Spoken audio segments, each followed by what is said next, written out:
1939 മുതൽ 2021 വരെയാണ് അദ്ദേഹത്തിൻ്റെ ജീവിതകാലം. ഈ പുതുമുദ്രകൾ സമാഹാരത്തിൻ്റെ സംഘാടകൻ തന്നെ അദ്ദേഹമാണ്. സാമാന്യം ദീർഘമായിട്ടുള്ള ഒരു ആമുഖക്കുറിപ്പും ഈ സമാഹാരത്തിന് അദ്ദേഹം എഴുതിയിട്ടുണ്ട്. ആ ആമുഖക്കുറിപ്പിൽ വിഷ്ണുനാരായണ നമ്പൂതിരി അടക്കമുള്ള ഈ 9 ആധുനിക കവികളുടെ സവിശേഷതകളെക്കുറിച്ചിട്ട് അദ്ദേഹം പറയുന്ന ഒരു ഭാഗം ഞാനിവിടെ ഉദ്ധരിക്കാം. ഇതാണ് ശ്രദ്ധേയമായ മറ്റൊരു സവിശേഷത. അവരുടെ കവിതകളെക്കുറിച്ച് അവർ തന്നെ പറയാണ്: ഭൂതകാലത്തെക്കുറിച്ച് ഇക്കൂട്ടർക്കുള്ള ഉത്കടമായ ബോധമാവുന്നു. പൊതുവിൽ ആധുനിക കവി സ്വീകരിക്കുന്ന സുശക്തങ്ങളായ ഇമേജുകൾ പലതും വേദോപനിഷൽ കാലം തൊട്ടുള്ള നമ്മുടെ ഭൂതകാല പാരമ്പര്യത്തിൻ്റെ സ്വാധീനം വിളിച്ചോതുന്നു. ആധുനിക നാഗരികതയോടിടയുന്ന കവിമനസ്സിൽ ഈ ബോധം ഒരു നിയാമക ശക്തിയായി മാറുന്നു. അത് കവിതയിൽ ഒരു രൂപകത്തിൻ്റെയോ സിമ്പലിൻ്റെയോ പശ്ചാത്തലം എന്ന നിലവിട്ട് കവിതയിലെ അന്തരീക്ഷവും അനുഭവവുമായി സാൽമ്യം പ്രാപിച്ചിരിക്കുന്നു.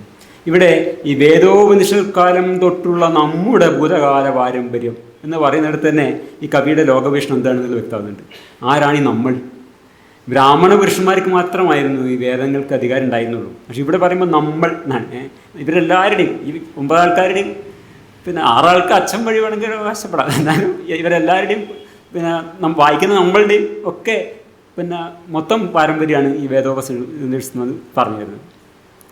ഈ വേദോപനിഷത്ത് പഠിക്കാൻ വേറൊരാൾക്കും അവകാശം ഉണ്ടായിരുന്നില്ല, അവസരം ഉണ്ടായിരുന്നില്ല. അല്ല, ഇനി കിട്ടിയതുകൊണ്ട് വല്ല പ്രയോജനം ഉണ്ടായിട്ടൊന്നും അല്ല കേട്ടോ. ഇതിപ്പം പഠിച്ചു വെച്ചിട്ടൊരു കാര്യമൊന്നുമില്ല. ഉമി പോലെ നിഷ്പ്രയോജനമായിട്ടുള്ള കാര്യങ്ങളാണ്, ഒരു കാര്യവും ഇല്ല. അത് വേറെ വിഷയം. പക്ഷെ എന്തായിരുന്നാലും ഇത് വേറെ ആർക്കും അവർ കൊടുത്തിരുന്നില്ല, എന്തോ ഒരു ആനക്കാര്യം എന്നുള്ള മട്ടിൽ.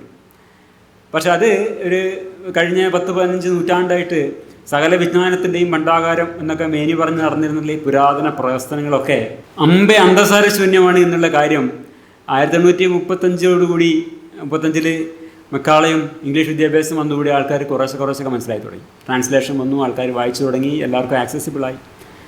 അതോടെ പിന്നെ എന്താ വെച്ചാൽ ഇത് ഏത് വിധേനയും ഇതിൻ്റെ മഹത്വം കൊണ്ടാടുക, ഈ വേദോപനിഷത്തുകളുടെ വ്യാജമായ മഹത്വം കൊണ്ടാടുക എന്നുള്ളത് സവർണരുടെ ഒരു അടിയന്തര ആവശ്യമായി. ഇതാണ് ഒരു ചരിത്രപരമായിട്ടൊരു കാര്യം. ഇതെങ്ങനെയാണ് നമ്മുടെ പാരമ്പര്യമാകുന്നതെന്നുള്ളതിൻ്റെ പിന്നിൽ 19 നൂറ്റാണ്ട് തൊട്ട് ഇങ്ങോട്ട്, കാരണം അതൊരു രാഷ്ട്രീയ ആവശ്യമാണ്. ഇവരുടെ മേൽക്കോയ്മ നിലനിർത്താൻ വേണ്ട ഒരു രാഷ്ട്രീയ ആവശ്യമാണ്. 19 നൂറ്റാണ്ട് തൊട്ട് ഇങ്ങോട്ട് സാധ്യമായിട്ടുള്ള എല്ലാ അടവുകളും പ്രയോഗിച്ചിട്ട് ഈ വേദോപനിഷത്തുകൾ എന്തോ അതിമഹത്തായ സാധനമാണ് എന്ന് വരുത്തി തീർത്താൻ അവർ ശ്രമിച്ചുകൊണ്ടിരിക്കുന്നത്. അതിൽ ഏറ്റവും ട്രിവിയലായിട്ടുള്ള ഉദാഹരണം, ഒരുപാട് ഉദാഹരണങ്ങളില്ല, ഏറ്റവും ട്രിവിയലായ ഉദാഹരണമാണ് ഈ പ്രകാശവേഗം മുതൽ ക്വാണ്ടം ഫിസിക്സ് വരെ വേദങ്ങളിൽ നിന്ന് കുഴിച്ചെടുക്കാനുള്ള ഖനന പരിപാടി. 1969 അത് വളരെ വ്യാപകമാണ്. അത് ഏറ്റവും സാധാരണമായ ഉദാഹരണം ഞാനിവിടെ കൊടുത്തത് 69 പ്രസിദ്ധീകരിച്ച ഖസാക്കിൻ്റെ ഇതിഹാസത്തിൽ ആസ്ട്രോഫിസിക്സുമായി ഉപനിഷത്തുകളെ സമീകരിച്ച് കാണാം. ഇതൊക്കെ വായിക്കുന്ന കാലത്ത് ഞാനിതൊക്കെ വളരെ സീരിയസ് ആയി വിശ്വസിച്ചിട്ടുണ്ട് കേട്ടോ. എന്തോ ഉണ്ട് ഇതിലൊക്കെ. സയൻസ് വിദ്യാർത്ഥിയായ ആസ്ട്രോഫിസിക്സ് ഗവേഷണത്തിന് പ്രിൻസ്റ്റണിലേക്ക് പോകുന്ന രവി, അതാണ് അതിൻ്റെ നായക കഥാപാത്രം. വളരെ ഗൗരവമായിട്ട് ഉപനിഷത്തുകൾ പഠിക്കുകയും തൻ്റെ ഓണേഴ്സ് തീസിസിൽ ആസ്ട്രോഫിസിക്സിനെയും ഉപനിഷത്തിനെയും സമന്വയിപ്പിക്കുകയും ചെയ്യുന്നു എന്നാണ് OV വിജയൻ എഴുതുന്നത്. OV വിജയൻ പിന്നെ ഒരു നിലക്കും നമ്പൂരിയല്ല, അച്ഛൻ വഴിക്കുമല്ല, ഒന്നുമല്ല. പിന്നെ എന്താ പറയുക, ആ ഹൈറാർക്കിയിലേ വരുന്നില്ല. പുരുഷസൂത്രത്തിൽ എവിടെയും കാണാത്ത ആളാണ്. അവരെയൊക്കെ തന്നെ പിന്നെ ഇത് ഉൾപ്പെടുത്തിയിട്ടുണ്ട്, നമ്മുടെയും കൂടെ ആക്കിയിട്ടുണ്ട്. വിഷ്ണുനാരായണ നമ്പൂതിരി കാണാം ഇതുപോലെ അദ്ദേഹത്തിൻ്റെ ഒരു ലേഖനത്തിലെ ഒരു വാചകമാണ് ഞാനവിടെ എഴുതി വെച്ചത്. അത് വായിക്കാനുള്ള സാഹസവും ഞാൻ മുതിരുന്നില്ല. ബാരിയോണിക് മാറ്റർ, നോൺ ബാരിയോണിക് മാറ്റർ, ഇതൊക്കെ എവിടെ പുരുഷ സൂക്തത്തിൽ നിന്ന് കണ്ടെത്തുന്നതാവും. എന്താണ് പുരുഷ സൂക്തം നമുക്കറിയാലോ. അപ്പോൾ പിന്നെ ഇത് ശ്രീവല്ലഭോ രക്ഷതു എന്നിട്ട് അദ്ദേഹത്തിൻ്റെ ഒരു പുസ്തകമുണ്ട്. ഇതാണ് ഈ പുസ്തകം, ശ്രീവല്ലഭോ രക്ഷതു. നമ്മുടെ ആധുനിക കവിയുടെ ഒരു കവിതയാണിത്, ശ്രീവല്ലഭോ രക്ഷതു. അദ്ദേഹം ശാന്തിക്കാരനായിരുന്നു. റിട്ടയർ ചെയ്ത ശേഷം ഇംഗ്ലീഷ് വിദ്യാഭ്യാസം ഇംഗ്ലീഷ് ഡിപ്പാർട്ട്മെൻറ്റ് ഹെഡായി റിട്ടയർ ചെയ്ത ശേഷം അദ്ദേഹം പിന്നെ ഈ ശ്രീവല്ലഭ ക്ഷേത്രത്തിലെ പുറപ്പെടാ ശാന്തിയായിട്ട് കഴിയുന്നുണ്ട് ഒരു 3 വർഷങ്ങൾ. ആ സമയത്തുള്ള കവിതയാണ്. അപ്പോൾ അതിൽ പറഞ്ഞതാണിത് ഈ ഇതൊക്കെ. അപ്പോൾ കഴിഞ്ഞ 2 നൂറ്റാണ്ടായിട്ട് ഈ ദയാനന്ദ സരസ്വതിയും വിവേകാനന്ദനും തുടങ്ങിയിട്ടുള്ള അവിടെ ആമുഖത്തിൽ ആരംഭിച്ച ഇന്ത്യൻ കൗണ്ടർ എൻലൈറ്റൻമെൻറ്റിൻ്റെ ഭാഗമായി നടന്നിട്ടുള്ള ഇന്നും തുറന്നു വരുന്ന ഈ വേദ ഉപനിഷത്ത് മഹത്വവൽക്കരണം എന്ന ബ്രാഹ്മണിക് പ്രൊജക്റ്റിൻ്റെ ആത്മാർത്ഥ വളണ്ടിയറാണ് കൃഷ്ണനാരായണ നമ്പൂതിരി എന്ന കാര്യമാണ് ഞാൻ ഒറ്റൊരു ഇതോട് സൂചിപ്പിക്കാൻ ശ്രമിച്ചത്. അതിലേക്കൊണ്ട് വിസായിട്ട് വരുന്നുണ്ട്. അപ്പോൾ വേദോപനിഷൽ കാലം തൊട്ടുള്ള നമ്മുടെ ഭൂതകാല പാരമ്പര്യം എന്ന പ്രയോഗത്തെക്കുറിച്ച് നമ്മൾ പറഞ്ഞു വന്നത്. അതിൽ ഈ നമ്മൾ എന്നത് പരമ്പരാഗതമായി ബ്രാഹ്മണ പുരുഷന്മാർ മാത്രമാണ് നമ്മൾ പറഞ്ഞു.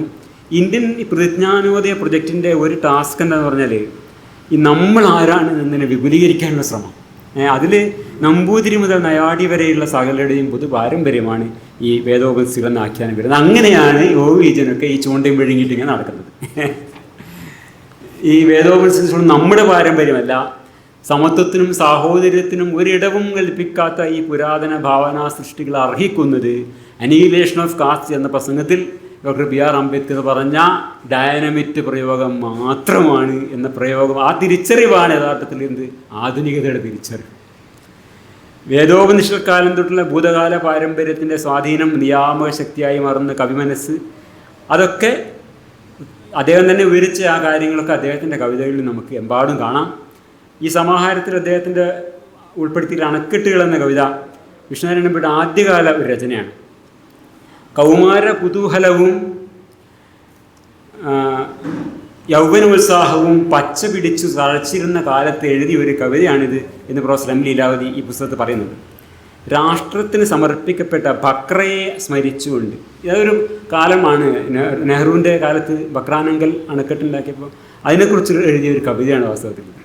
വാസ്തവത്തിൽ പറഞ്ഞാലും ആധുനികതയുടെ ഒരു എക്സ്പ്രഷനാണല്ലോ അതൊക്കെ. അപ്പോൾ അതിൻ്റെ അടിക്കുറിപ്പിങ്ങനെയാണ് രാഷ്ട്രത്തിന് സമർപ്പിക്കപ്പെട്ട ബക്രയെ സ്മരിച്ചുകൊണ്ട്. അതിൽ ഏതാനും വരികൾ ഞാൻ ഉദ്ധരിക്കാം.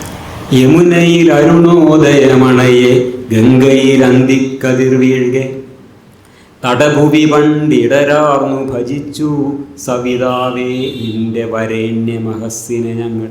അണക്കെട്ടിനാണ് കൃതി.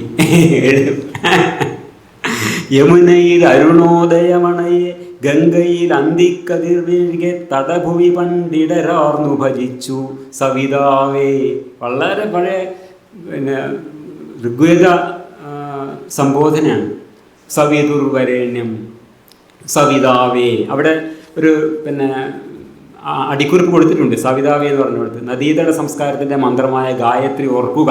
നമുക്കത് മനസ്സിലായില്ലെങ്കിലും എന്ന് വെച്ചിട്ട് ഞാൻ ഉദ്ദേശിക്കുന്നത് ഗായത്രി തന്നെയാണ്. സവിതാവേ നിന്റെ വരേണ്യ മഹസ്സിനെ ഞങ്ങൾ നേടി മനം നിറയെ വെളിച്ചം കണ്ണുകൾ ഭദ്രം തേടി ശുഭം കേട്ടു കാതുകൾ പിന്നെ ശംഖം തേരുരുൾ ഞാണുലികൾ മുഴങ്ങി ധർമ്മരണത്തിൽ. ഇതാണ് ബക്രാനങ്കലിനെ കുറിച്ച് പറയുമ്പം എഴുതുന്ന കവിതയുടെ വരികൾ. അപ്പോൾ ഈ കവിത എഴുതിയ കാലത്തെ വിഷ്ണുനാരായണ നമ്പൂതിരിയെ കുറിച്ചിട്ട് പ്രൊഫസർ ലീലാവതി പറയുന്ന ഒരു കാര്യം വളരെ കൗതുകരമാണ്. കൗമാര കൗതുകവും യൗവനോത്സവവും അന്ന് പച്ച പിടിച്ച് തഴച്ചിരുന്നു എന്നത് കഴിഞ്ഞിട്ട് അടുത്ത വാചകമായി പറയുന്ന വാചകം ഇതാണ്: പ്രതിലോമ ശക്തികൾ ഉണ്ടാക്കിയ പത്മവ്യൂഹത്തിൽ പടിഞ്ഞുപോയ അഭിമന്യുവായ നെഹ്റുവിനെ ആരാധിക്കുകയും ജൃംഭിതദാർഢ്യം കുതികൊള്ളുവോർ 80 കോടി ചുവടുകളിൽ അഭിമന്യു ഉയർത്തെഴുന്നേൽക്കുമെന്ന് വിശ്വസിക്കുകയും ചെയ്തു. സർവ വിനാശബോധമൊന്നും ഈ കവിയെ ഗ്രസിച്ചിരുന്നില്ല എന്നാണ് പറയുന്നത്. നെഹ്റുവിൻ്റെ പാർട്ടിക്കാരൻ, അതാ ഞാൻ പറഞ്ഞത്, ഇതൊക്കെ പറയുന്നവൻ്റെ പാർട്ടിയുടെ കൊടി എന്തായാലും അവനെടുത്ത് ചുവന്ന കൊടിയായാലും ശരി, കോൺഗ്രസിൻ്റെ കൊടിയായാലും ശരി, ഇവൻ്റെ യഥാർത്ഥ രാഷ്ട്രീയം കാവ്യരാഷ്ട്രീയം. അവിടെ ചെന്നേ അത് അവസാനിക്കും. വേറൊരു സ്ഥലം പോകാനൊരു വഴിയില്ല. നിങ്ങൾ വേദവും ഉപദേശത്തും ഭാരതവും രാമായണവും മഹാഭാരതവും കൃഷ്ണനും രാമനും ഒക്കെയാണ് പറഞ്ഞുകൊണ്ടിരിക്കുന്നതെങ്കിൽ നിങ്ങൾ എന്ത് കൊടി പിടിച്ചിട്ട് ഒരു കാര്യവുമില്ല. ആ ചോപ്പൊക്കെ നരച്ച് കാവ്യമാവും. ഒരു തർക്കവും ആ കാര്യത്തിലില്ല.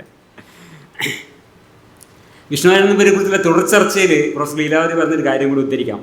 അതിർത്തിയിലേക്കൊരു യാത്ര, ആരണ്യകം മുതലായവയിലെ പ്രധാന കൃതികൾ ആർഷ സാംസ്കാരിക പൈതൃകത്തിൻ്റെ ബലവത്തായ ആകർഷണത്തോടുള്ള വിധേയത പിൽക്കാല കവിതകളെക്കുറിച്ച് പറയുന്നത് കൂടുതൽ പ്രകടമാക്കുന്നു.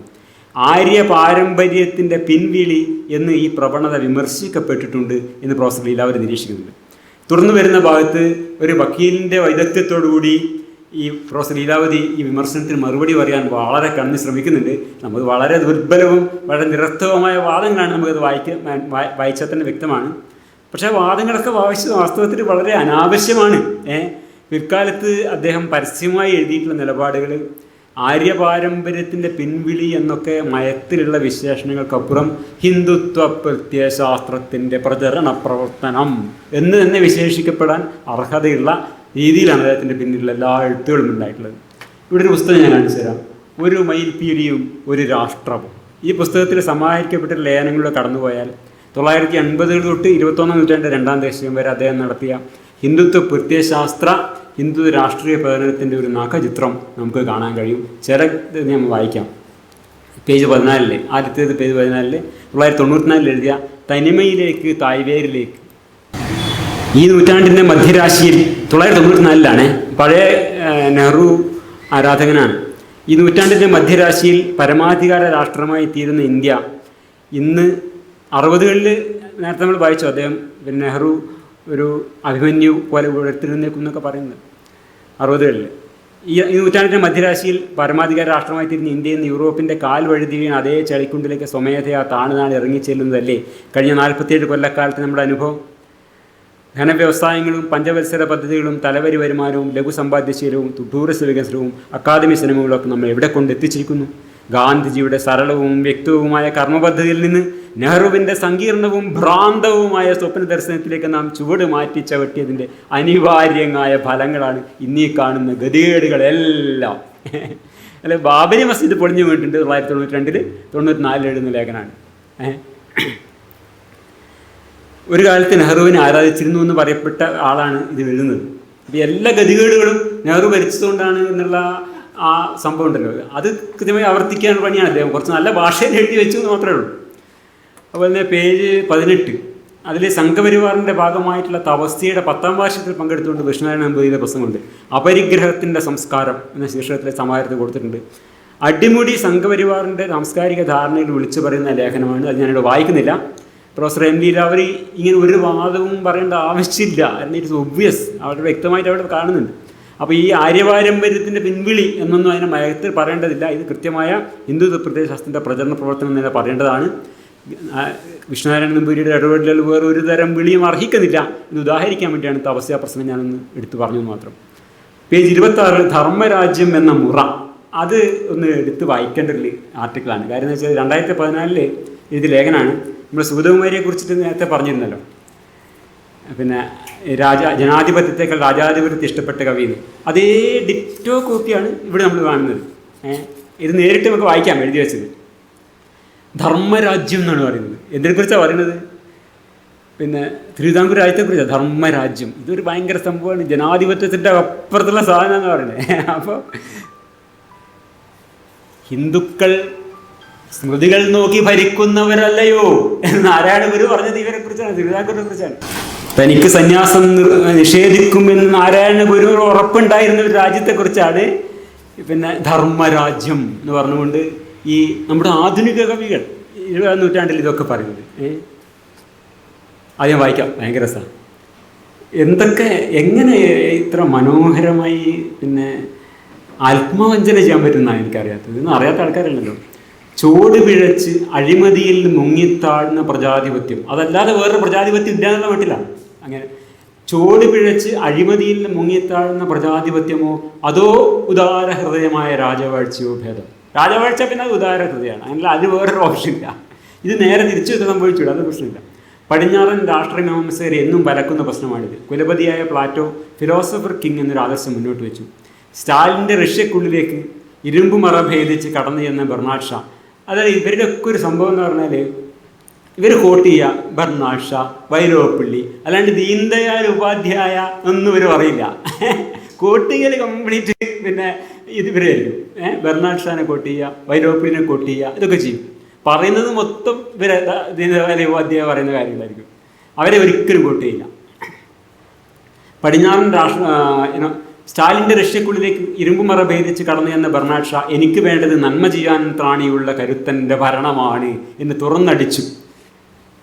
ഇതെന്തിനാണ് ഇപ്പോൾ അവിടെ ബെർണാഡ് ഷാനെ പറഞ്ഞത്? ഇയാൾക്കെന്നെ പറഞ്ഞാൽ പോരെ. എങ്കിലും ജനാധിപത്യത്തിൻ്റെ സ്വാതന്ത്ര്യവർ അതിനെ കൈവിടാൻ മടിക്കുന്നു. അതെന്തൊരു കുഴപ്പമല്ലാണ്. ഇന്ത്യയിലാണ് വ്യത്യസ്തമായ മറ്റൊരു മാനത്തിൽ ധർമ്മരാജ്യം എന്ന മാതൃക ഉളവായത്. ജനാധിപത്യത്തിന് ബദലാണ് തിരുവിതാംകൂർ എന്നാണ് പറയുന്നത്. വ്യാസൻ്റെ മഹാഭാരതവും കാളിദാസൻ്റെ രഘുവംശവും നമുക്ക് നൽകിയ പൈതൃകമാണ് ധർമ്മനീതി, രാജ്യാശ്രമ മുനി എന്നീ വിലപ്പെട്ട സങ്കല്പങ്ങൾ. ഇവ രണ്ടും ചേർന്ന മാതൃകയാണ് ധർമ്മരാജ്യം. ഇതെല്ലാം കേവലം ആശയങ്ങൾ. വൈലോപ്പള്ളി മാസ്റ്ററുടെ അവിടെ വൈലോപ്പള്ളി മാസ്റ്ററുടെ പത്മനാഭപുരം കൊട്ടാരത്തിൽ എന്ന കവിത ശ്രദ്ധിച്ച് ഉൾക്കൊണ്ടാൽ വേണാട് എന്ന ധർമ്മരാജ്യത്തിൻ്റെ തേജോമയമായൊരു ചിത്രം വിടർന്നു വരും. ഇവരൊക്കെയാണ് ആധുനിക കവി. പണ്ട് എന്താണ് വരൂപ്പിള്ളൊരു വരിയുണ്ടല്ലോ, മഹാകവി പോലും മഹാകവി എന്ന് പറയുന്നുണ്ട്.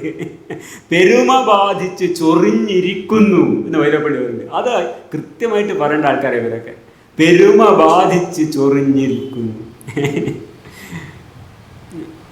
നന്മയെ നിരായുധമാക്കുന്ന കരുത്തും കരുതലും ഒപ്പം സൗന്ദര്യവും സമ്മേളിക്കുന്ന ആ മാതൃക കവി ആവിഷ്കരിക്കുന്നു. തിരുവിതാംകൂറിലെ രാജവാഴ്ച വലിയൊരളവിൽ അതിൻ്റെ തുടർച്ചയാണ് എന്നാണ്. വലിയ ചുടുകാട്. ചെങ്കോലും കിരീടവും അഴിച്ചു വെച്ച നിമിഷം പ്രജകളുടെ ഹൃദയ സാമ്രാജ്യത്തിൽ തമ്പുരാനായിത്തീർന്ന രണ്ടുപേരെ ഈ തലമുറ കണ്ടു. രണ്ടാമനാണ് ഇപ്പോൾ ഇതാ കടന്നുപോയത്. ഇതിലടങ്ങിയിരിക്കുന്ന രഹസ്യം തന്നെ ധർമ്മരാജ്യത്തിൻ്റെ സത്ത. ഇങ്ങനെ അങ്ങോട്ട് പോവാണ്. ഇതിന് നേരത്തെ നമ്മൾ കാണിച്ച പോലെ ജനാധിപത്യത്തെക്കാൾ മെച്ചമാണ് രാജാധിപത്യം എന്ന സൂതമാരി പറയുന്ന അതേ ആശയം തന്നെയാണ് ഇദ്ദേഹം ഇവിടെ പറയുന്നത്. ഞാൻ മുഴുവൻ വായിക്കാൻ മെനക്കെടുന്നില്ല. അപ്പോൾ ഈ ഇങ്ങനെ തീർത്തും ജനാധിപത്യ വിരുദ്ധരായിട്ടുള്ള, ആധുനികതാ വിരുദ്ധരായിട്ടുള്ള ഇത്തരം മനോനില പരത്തുന്ന സവർണ യാഥാസ്ഥിതികന്മാരെയാണ് ആധുനിക കവികൾ എന്ന് കേരളം കൊണ്ടാടിയത് എന്നാണ് നമ്മളിവിടെ ഒന്നുകൂടി കാണുന്ന കാര്യം. ഒരമ്പലം കത്തിയാൽ അത്രയും അന്ധവിശ്വാസം നശിച്ചു എന്നൊരു മുഖ്യമന്ത്രി പറഞ്ഞിരുന്ന കേരളത്തിൽ അവിടെ അതിനുശേഷമാണ് ഇവരൊക്കെ ഈ രാജാവിനൊക്കെ പ്രവർത്തികൾ നടക്കുന്നത് നമ്മൾ ആലോചിക്കുന്നത്. പിന്നീട് ലേഖനം മതപരിവർത്തനത്തിൻ്റെ വിവക്ഷകൾ എന്നാണ്, പേജ് 42. ഞാൻ വായിക്കുന്നില്ല. നല്ല ഭാഷയുടെയും ഉദാരതയുടെയും പഞ്ചസാരയിൽ കുറഞ്ഞിട്ട് ഹിന്ദുത്വ രാഷ്ട്രീയക്കാരുടെ മതപരിവർത്തന വിരുദ്ധത വിളമ്പി വെക്കുക. അതാണ് 1999 എഴുതിയ ലേഖനത്തിൽ ചെയ്തിട്ടുള്ളത്. അതുപോലെ തന്നെ സംസ്കൃതിയുടെ സ്വർണ്ണത്താക്കും, സംസ്കൃതം ഒരു നിർബന്ധ വിഷയമാക്കണം എന്നാണ് അതിൽ പറയുന്നത്. പിന്നെ പേജ് 61, അതും കൂടി ഒന്ന് വായിക്കാൻ കഴിയുന്നു. അതാണ് ഇതിൻ്റെ മയിൽപ്പീലിയും ഒരു രാഷ്ട്രവും, ഒരു മയിൽപ്പീലിയും ഒരു രാഷ്ട്രവും എന്ന ലേഖനം. അതിൻ്റെ സാമ്പിളായിട്ട് ഞാൻ കുറച്ച് ഭാഗം ഞാൻ വായിക്കാം. ഒറ്റ പാരഗ്രാഫ്. ഭാരതത്തിൻ്റെ പ്രാണപടം ഈ യോഗേശ്വരനായ കൃഷ്ണനാകുന്നു. കൃഷ്ണകഥയില്ലാത്ത ഇന്ത്യ വന്ധ്യാപുത്രനെ പോലൊരു വ്യർത്ഥ വിചാരം മാത്രം. 1000 ആണ്ടുകളായി ഇങ്ങനെ ഈ ഉപഭൂഖണ്ഡം നിലനിന്നു പോരുന്നു, തനതായ ചുവടുവെപ്പോടെ, തനതായ കയ്യൊപ്പോടെ. അത്ര ദീർഘമായൊരു ജീവിത സംസ്കാര നൈരന്തര്യം ഭൂമുഖത്ത് മറ്റൊരിടത്തും കാണാൻ കഴിഞ്ഞെങ്കിൽ കാരണമുണ്ട്. ഇത്ര ഉദാത്തമായ ഒരു ആധാരബിംബത്താൽ അനുപ്രാണിതമായ രാഷ്ട്രവ്യക്തിത്വം വേറെങ്ങും കാണാനില്ല. ചോരയുടെ നിറവും അതിൻ്റെ വീര്യവും എന്ന പോലെ ഇന്ത്യയും കൃഷ്ണകഥയും അഭേദമാർജിച്ചിരിക്കുകയാണ്. ഈ പാരഗ്രാഫ് വേറെ ആർക്കൊക്കെ പറയാൻ പറ്റുമെന്ന് നിങ്ങളൊന്ന് ആലോചിച്ച് നോക്ക്. എനിക്കൊന്ന് സുമാർ അഴീക്കോട് തന്നെ പറയുന്ന, ഒരു പക്ഷേ സുനിൽ പിള്ളയോടും ഇത് തന്നെ പറയുന്നതാണ്. ആ കോണ്ടെക്സ്റ്റ് ഒന്ന് ഇതേ പാരഗ്രാഫ് എടുത്തിട്ട് നമുക്ക് ആ ഭാരതത്തിൻ്റെ പ്രസംഗങ്ങളൊക്കെ കേട്ടാൽ ഇതേപോലെ തന്നെയാണ്, വ്യത്യാസമൊന്നുമില്ല. എന്താ പറഞ്ഞാൽ ഏത് ഈ തരത്തിലുള്ള ഒരു ലോകബോധം നിലനിർത്തിക്കൊണ്ട്, ഒരു സാംസ്കാരിക ആഖ്യാനം നിലനിർത്തിക്കൊണ്ട് നമുക്ക് ആധുനികതയിലേക്ക് പോകാൻ പറ്റില്ല. ഇവിടുന്ന് അങ്ങോട്ടും തിരിച്ചേ പോകാൻ പറ്റും. ഇങ്ങനെ ഓരോ ലേഖനം നമ്മൾ എടുത്തു നോക്കിക്കഴിഞ്ഞാൽ ഹിന്ദുത്വ പ്രത്യയശാസ്ത്രത്തിൻ്റെയും ഹിന്ദുത്വ രാഷ്ട്രീയത്തിൻ്റെയും പ്രചരണ സാഹിത്യമാണ്. ഞാനിവിടെ പറയുന്നത് ഇപ്പം പിന്നെ ഹിന്ദുത്വ പ്രചരണമാണ് പിന്നെ ഇടയിടം നടത്തുന്നതല്ല പറയുന്നത്. പക്ഷേ ഈ സംഭവം അതിലേക്കേ നയിക്കും. ഇതിലൂടെ നിങ്ങൾക്ക് ആ വഴി പോയിട്ട് അവിടെ തന്നെ എത്തുള്ളൂ. അത് ഈ പെരുവഴി അവിടെ തന്നെ അവസാനിച്ചിട്ടുള്ളൂ. അല്ലാതെ വേറെ എവിടെയും എത്താൻ പറ്റില്ല എന്നുള്ളതാണ്. ഒരുപക്ഷെ മൂപ്പര് മാത്രം അവിടെ നിൽക്കൂ, ബാക്കി കേൾക്കുന്ന ആൾക്കാരൊക്കെ നടന്ന് അവിടെ എത്തിയിട്ടുണ്ടാവും. പുതുമുദ്രകൾ എന്ന സമാഹാരത്തിൽ അണക്കെട്ടുകൾ എന്ന കവിതയിലെ ചില വരികൾ ഉദ്ധരിച്ചുകൊണ്ടാണ് നമ്മൾ ഈ ഭാഗം തുടങ്ങിയത്. ഒറ്റ നോട്ടത്തിൽ ആധുനികതയെ സ്വാഗതം ചെയ്യുന്ന ഒരു കവിതയാണെന്ന് തോന്നിക്കുന്ന ഈ യൗവനകാല കവിതയിൽ തന്നെ കൃത്യമായ യാഥാസ്ഥിതികതയാണ് നിറഞ്ഞു നിൽക്കുന്നത് എന്നാണ് നമ്മൾ പറഞ്ഞു വന്ന കാര്യം. അപ്പോൾ ഈ കൗമാര കൗതുകവും യൗവന ഉത്സാഹവും പച്ചപിടിച്ച് നിന്നിരുന്ന കാലത്ത് നെഹ്റു ബക്ര അണക്കെട്ട് ഉദ്ഘാടനം ചെയ്യുമ്പോൾ അതിനെക്കുറിച്ച് എഴുതുന്ന കവിത അതുപോലെ ഋഗ്വേദ മന്ത്രവും വേദ സംസ്കാരവും ഒക്കെ പ്രതിപാദിച്ചും പാടിപ്പുകഴ്ത്തിയും ആവുന്നു എന്നത് അതാണ് ഈ ലോകവീക്ഷണം നമുക്ക് കാണിച്ചിരുന്നത്. അതാണ് ഞാൻ പറഞ്ഞത്, ഏത് രാഷ്ട്രീയം അടിസ്ഥാനപരമായിട്ട് ഏത് രാഷ്ട്രീയമാണ് അദ്ദേഹത്തിൻ്റെ നമ്മൾ കാണിച്ചിരുന്നത്. അപ്പോൾ അതാണ് ഈ ഹിന്ദുത്വ രാഷ്ട്രീയം എന്ന് പറയുന്നത്, അല്ലെങ്കിൽ ഇത് മേൽജാതി രാഷ്ട്രീയം എന്ന് പറയുന്നത്, അത് ഭാരതീയ ജനതാ പാർട്ടി എന്ന് പറഞ്ഞൊരു പാർട്ടിയിൽ തുടങ്ങിയതോ അതിലൊതുങ്ങുന്നതോ അല്ല. അത് ഈ സവർണ ജാതി രാഷ്ട്രീയത്തിന് ഇന്ന പാർട്ടി തന്നെ വേണമെന്നൊരു നിർബന്ധമില്ല. ഏത് പാർട്ടിയും അതിന് ഓക്കെയാണ്. ബ്രാഹ്മണിക് ലോകബോധം പുലർത്തുന്ന ബുദ്ധിജീവിയുടെ അടിസ്ഥാന രാഷ്ട്രീയം എന്നത് ബ്രാഹ്മണിക് രാഷ്ട്രീയമാണ്. ഹിന്ദുത്വ രാഷ്ട്രീയമാണ്. ഔപചാരികമായിട്ട് നിങ്ങളുടെ പാർട്ടിക്കൊടിയുടെ നിറമേതായാലും വേദവും ഉപദേശത്തും രാമനും കൃഷ്ണനും ഒക്കെ നമ്മുടെ പാരമ്പര്യമാണ്, കൊണ്ടാടപ്പെടേണ്ടതാണ് എന്ന് പറഞ്ഞ ഒരൊറ്റ ആളെയും വിശ്വസിക്കാൻ. അയാൾ ഫലത്തിൽ ഒരു കാവ്യരാഷ്ട്രീയക്കാരനെ ആവൂ എന്ന് നമ്മൾ മനസ്സിലാക്കേണ്ടത്. ഏത് രാമനെ വേണം എന്ന ചോദ്യത്തിന് രാമനേ വേണ്ട എന്ന് പറയുന്ന ഒരു മറുപടി പറയുന്ന ജനതയാണ് ആധുനിക ജനത എന്ന് പറയുന്നത്. അങ്ങനെ ആധുനികരായ മനുഷ്യരുടെ സമൂഹത്തിൽ മാത്രമേ ജനാധിപത്യം നിലനിൽക്കുകയും വിജയിക്കുകയും ചെയ്യൂ. അതുകൊണ്ടാണ് നമ്മൾ ഈ സാംസ്കാരിക വിഷയങ്ങളും ആധുനിക കവിതകളും, അതിനായിട്ട് ഇതിന് നോസ്റ്റാൾജിക് ഉണ്ടല്ല ഇത് പറയുന്നത്. ഇതിനെ നമ്മൾ വളരെ കൗതുകപൂർവമായും സ്നേഹപൂർവമായും കേട്ടിരുന്ന കവിതകളൊക്കെ തന്നെ അതിൻ്റെ രാഷ്ട്രീയം എന്താണ് എന്ന് ചിന്തിക്കേണ്ട ബാധ്യത എപ്പോഴെങ്കിലും നമുക്കുണ്ട് എന്നുള്ളതുകൊണ്ടാണ് ചെയ്യാൻ ശ്രമിക്കുന്നത്.